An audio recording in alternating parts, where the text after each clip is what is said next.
Hello, SeaPerch students. This is Mr. Guerin again. After using the caliper, I discovered that the large tube has an outside diameter of 36.5, so I made it 37.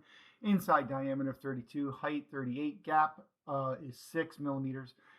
Then the small tube has an outside diameter of 22, inside diameter of 16. I'm assuming that is meant for like a hydraulic or something, so I'm trying to make it as accurate as possible. And then the height is 25 millimeters. The outside diameter on that small tube matches roughly a half-inch PVC pipe. Then I have a connecting trapezoid with a base 1 of 15 millimeters, base 2 of 25 millimeters. Height of the trapezoid face is 4 millimeters, but then the thickness is 10 millimeters.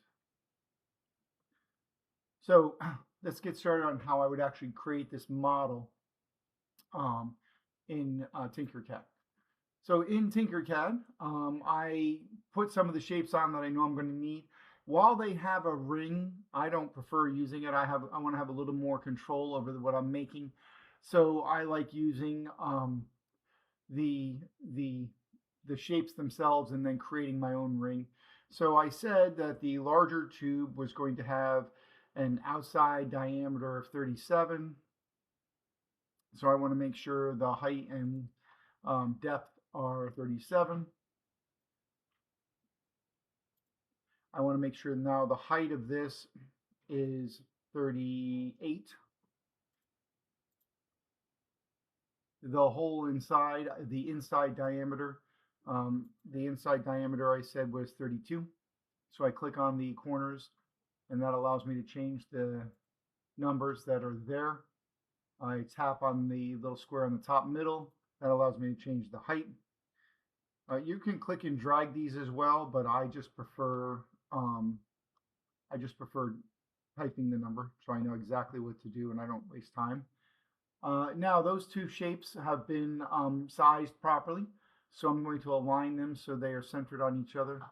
And by aligning them so they're centered on each other, it puts the hole in the middle of the cylinder. And then once I do that, something's wrong. I don't see the hole. 38 and this one's 32. That's why. And then this needed to be 32. That was okay.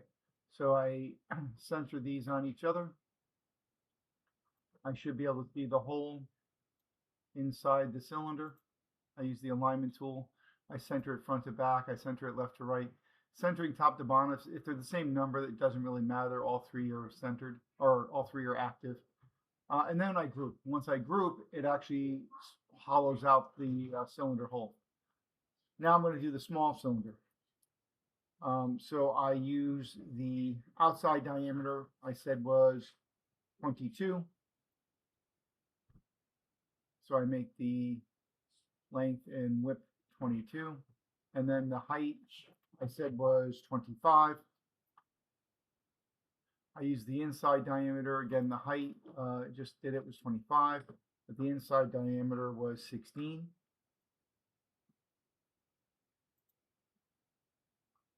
I will center these two on each other.